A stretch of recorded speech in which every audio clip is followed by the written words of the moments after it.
we have a speaker today that I am so proud to have him here. Say a little bit about this young man. He's been around for a long time, about 40 years, and I've known him for right around 22 years. And I know his met his lovely wife. That's what Jean and Ron. So Ronald Brown is her. I know speak to that.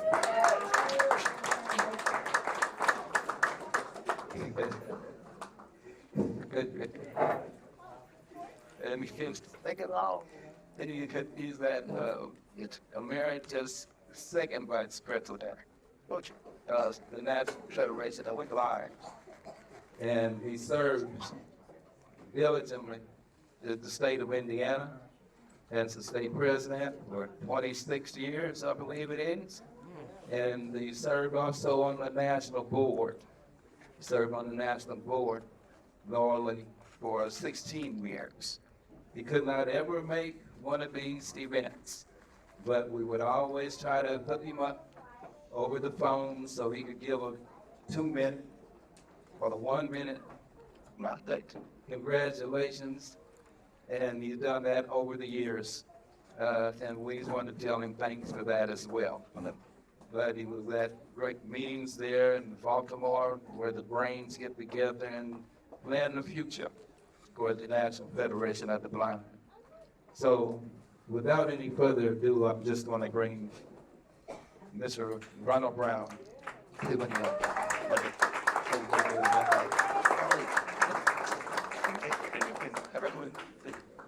Thank you. Thank you. Stand. You're the stand. Hey, first of all, I want to thank the Circle Cement Chapter President Lee Martin for inviting us and for putting on this great event every year. It's been over 21 years. I think I'm like the first one for that. We were always conflicted with being at the National Center doing the business of the organization. So I am so grateful to be here in person. I'm grateful that my wife joined me with a scholar. We were one of the founders of this great Angel Child event. And I'm so glad to hear all of the Federation family out there. It's such a great topic that we have tonight to talk about. The things community and Jingle spreading their wings from village to village, and so it's just an appropriate topic. So I'm going to, I have to say that those AKAs in the building and those fraternities and sororities that's in the house, I appreciate you guys being here. I give in this blue suit I have on a diamond chandelier, or cap out the side. I was the first time captain to go over at Ball State University. Really an honor, and I started smiling when I started hearing about the sorors and some of the fraternities, so like that close to my heart. My sisters were AKA, so somebody else, they'll like me putting their blood here with that. They answer for you. Yes, yeah. That's cool. But I'm reminded of the time, some of you knew that at 17 years old, I lost my sight through a gunshot accident. I was a senior in high school, and I lost my sight. But I'm reminded of a story about a man. This man was walking on a beach. And as he was walking along on the beach, there was like 1 million starfish washed up on the shore. And as he was walking, he would bend down, pick one up, throw it back in the ocean. Kept walking, pick another one up, throw it back in the ocean. After a while, this person that was watching him bend over, pick one up, throw it in the ocean, keep going. He ran up to him, he told the man, he said, "Sir, There's a million starfish on the shore. You're picking one up, throwing it back in the ocean, doesn't make a difference. And you know what the man said to him? It made a difference to that one. So what I'm saying to you all is that our organization, as a young sighted individual going from sighted to blind, it made a difference to this one. Yes. And I was sitting on my mom's porch after losing my sight, feeling sorry for myself, wondering, where'd all my friends go? Really? My girlfriend broke up with me. I was sitting there wondering, what happened? I used to have a lot of friends. I had a girlfriend, very popular. What happened? And as I was sitting there, I was pondering that thought. And I said, you know, here I am, the one that's blind, and they are the ones that can't cope. What's wrong with that picture? Like, really? So as I sat there, I looked out into the yard, and there was this old oak tree that we used to have in our front yard. And I'm sitting there by myself thinking, man, I remember I used to climb that old oak tree. And I knew where every branch was. Let's see. So the big branch on the lower left side, you put your foot on, climb up. A little further up on the left, you put your foot up and climb up a little higher. You switch over to the right side of the tree and there was a big branch. And you switch your body over there, sit down on the big branch. And then what we used to do as kids, we lean back and just hang from the tree. So I'm sitting there thinking about this. I said to myself, I bet y'all still can climb that tree. So the blind man. So I walk out into the yard and I reached for the lower branch. There it was. Climbed up. Went a little higher on the left. Must put on that branch, still there. Climbed up. I switched over to the right side and sat down on the big branch. And just sat there, all still the same. And then I leaned back and hung from the branch. A few minutes later, my mom came to the door. She said, Ron, come here for a minute. So I retraced my steps, got out of the tree, walked over to the reporters. I said, yes. She said, you're gonna have to quit hanging upside down in the tree. You're scaring the hell out of the neighbors. Here it is, your blind sons. Everybody's calling, ring. Do you know your blind son is hanging upside down in the tree? Yes, thank you. He does it all the time. Ring. Do you know your blind son is hanging upside down? Does he know he's hanging upside down in that tree? Well, sure he does. He did it. And so I thought about that story, and I sat there again. I say, you know, what has changed? The tree's still where it is. I'm still the one that used to climb it. What has changed? Nothing had changed. But everything had changed. Oh, big mustache white. The National Federation of the Blind First body. made a big change in my life because I realized that although I lost all of my friends for the most part, a lot of family members didn't come around anymore. I lost, it seemed like, my capacity to live in the community. But the Federation came along just as in my life at the right time, because I met a whole circle of new friends. I met a whole circle of people that were like-minded. It's We realize in our organization that blind people have capacity, that blindness does not define who we are as people. right.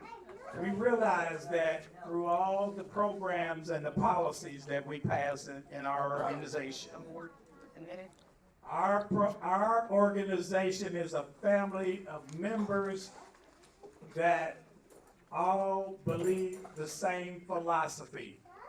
And our philosophy is built on 4 core principles. Those principles are membership, education, advocacy, and resources. Those are the pillars of our organization, and we live those every day. Really back. Through our membership pillar, we know that it takes members of our organization to do the work that we do in this great organization. We have over 50,000 members nationwide, and we're in all 50 states. And so if a blind person loses their sight and they were a baker in Iowa, and they don't realize, how can I be a baker again? I've lost my sight. I've lost my way. Then we will connect you with those in the organization that may be bakers that are blind, and they can show you how they do what they do. We in the National Federation of the Blind know that membership is very important, that you have a family of members that have the capacity to live the life they want, and blindness is not what's going to hold them back. That's right. Us. It's right. Our organization has an education pillar. We know that through our education programs for our children, for those who may want to go on to higher education, those who want to seem like, well, I used to be a mechanic when I was sighted, but now I can't see anymore. I don't think I can do that. We have people in our organizations in almost every walk of life, in every capacity. We used to have a blind jet mechanic here, believe it or not, in Indianapolis, Indiana. We used to have that. We have people that are business owners, that own their own business, entrepreneurs. We have people from all walks of life. So our education programs are very important. We come up with programs at our national office that says that a blind child that may not be old enough to use a cane properly, we say put that cane in their hand anyway, because what will happen is they'll be used to carrying that cane and they'll be able to navigate the world safely and competently. So we do those kinds of programs. We have a Braille Readings Pal program that have twin books that the blind mom or the blind dad can read to his child, right along with the print book that the child has if they're sighted. These are the kinds of programs that we run out of our education pillar. We let people know that if a blind child is losing their sight, and the schools say they must keep reading and praying until they finally lose the vision, and then we'll start teaching them Braille. What we say to that is we give them our reading medium assessment That's right. to show them that if you need Braille, you'll get taught Braille. If you need print, that's fine. Or if you need both, we'll do a dual program for you. Our blind people came up with this kind of program. Why? Because we know the true capacity of blind people. So our advocacy pillar, we in the National Federation of the Blind celebrate diversity, equity, and inclusion. We know that all means all, that everybody can participate in our organization.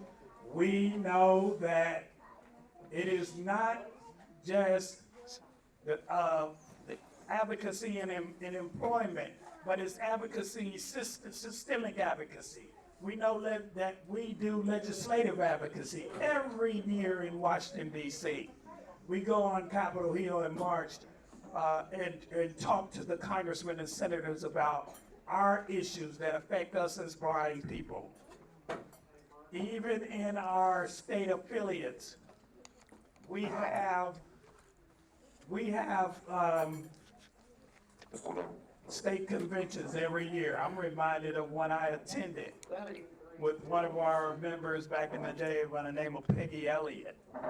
Peggy and I were sent to this state because they were having issues about race.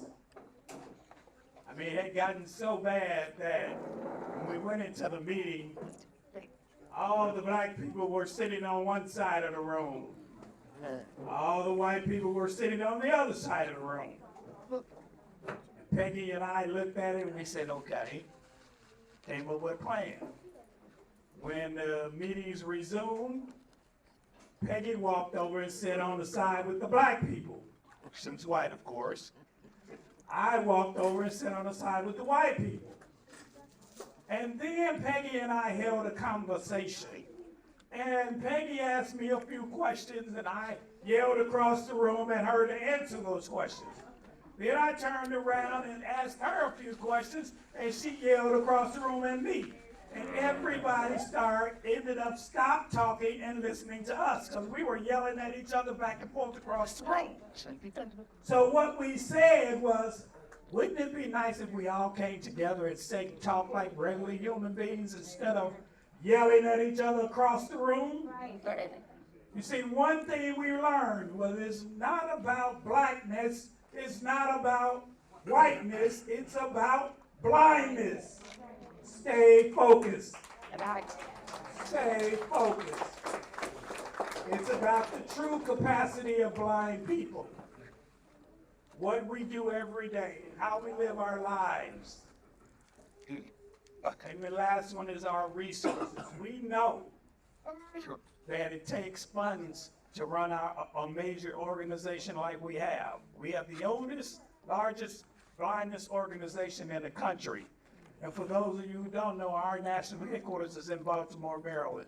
And we got a 2 square block radius building where we run all of our programs from our institute out of there. Our president's office there, the board of directors meet there, and we talk about all of the issues that affect blind people in the nation and around the world. And we do it, and we have resources such as the Braille Monitor, which is our flagship magazine. We have resources such as Newsline, which I want to give Lee Martin props to here in Indiana for having the largest Newsline television show and the only one in the country. Lee Martin is there, him and his team. We have programs such as the Giving Tuesday campaigns. We have all of those programs that we run and that help us to spread the word about the Federation and what we're doing. Our organization thrives on making sure that all blind people feel accepted, feel wanting, and feel like their life matters, because all of our lives matter in the National Federation of Blind. And we use the word blind because we know that it is respectable to be blind. Yeah. And just because you lose your sight do not mean you lose your ability to do. That's right. So the 4 pillars, again, are membership, education, advocacy, and resources. We are now embarking on the biggest campaign to build the Blind People's Museum. And that museum will consist of all the papers and stuff that were put out by blind people and the books, and we're even putting a Hall of Fame of blind baseball in there, believe it or not. And we're having all the guys that have won championships over the years. Our president is in talks right now with the NBBA to make this happen in the future. You can go visit this museum, and it won't be like looking at some artifacts under glass or anything like that. You're gonna be able to touch these things because blind folks need to see, and we see with our hands. Alright, so we want to make sure that all of you guys have a part in that. As I was laying in the hospital bed, my face bandaged up, and I'm thinking, why does this have to happen to me? Was I about to let bad of a person that this had to happen to me? So I thought about it, I said, you know, if I could see, would people treat me different? Would they give me all due respect? Or would I have to fight for what I could get? Am I that different now that I'm blind? Or is it just that it's all in my mind? I don't feel any different. I feel the same. So why do people look as though it is a shame? Is it because they don't understand that being blind doesn't make me less of a man, Mr. President?